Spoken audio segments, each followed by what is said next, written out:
好，今日咧就係再嚟一次一 take 過一個人4分鐘內煮4個餸俾大家睇。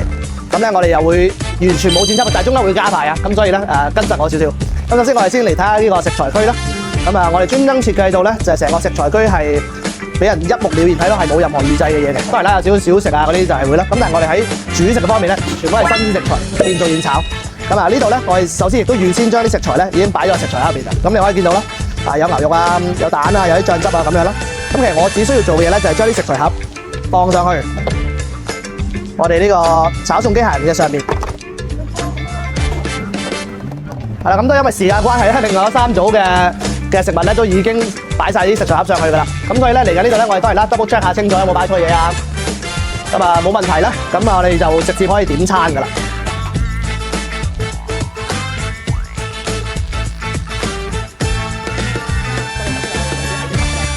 咁其實所以咧呢個位你最好咧就係你排到順序，咁你到時你就習慣咗咧就唔使話呢度揾嗰個揾咁樣啦。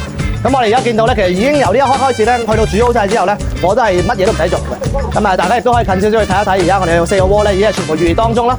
咁啊會慢慢開始咧會有自己落油啊，自己落調味料。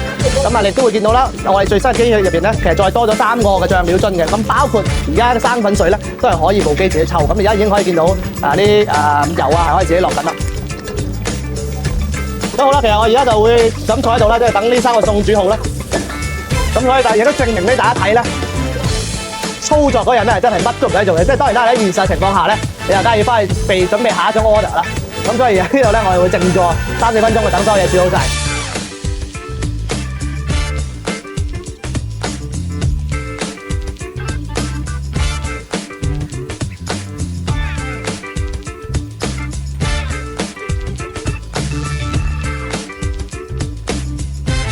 好，咁啊，第一個餸咧就已經煮好啦。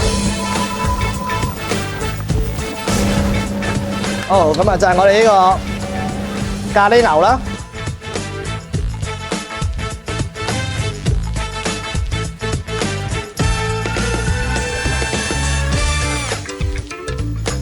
咁啊一路再繼續等第2、第3、第4嘅餸煮好啦。咁嚟緊呢度我都會喺個屏幕度見到咧，有2個係差唔多準備好噶啦，已經。好，咁啊可以睇下啦。呢個係最新嘅蝦頭油蝦仁咖喱炒飯。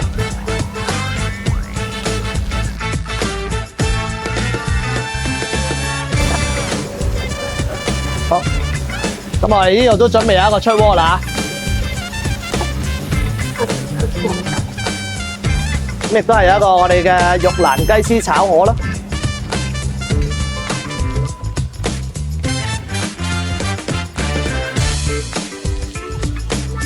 咁大家可以見到我手勢就知道真係完全唔入開廚房嘅。咁但係亦都係可以代表到呢部機咧係真係一個唔識廚房任何工作嘅人咧都可以操作到。咁當然啦，都要少少時間去熟手啊，令到佢做嘢嘅時候流暢啦。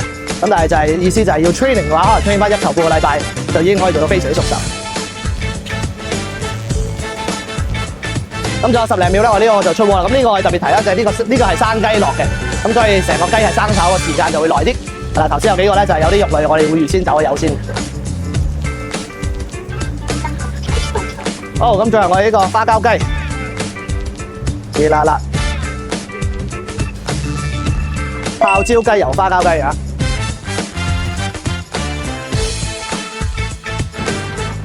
好，咁就沖。咁我哋就直接影食品啦，呢度我哋直接飛去食品，大家一齊睇下，覺得點啊？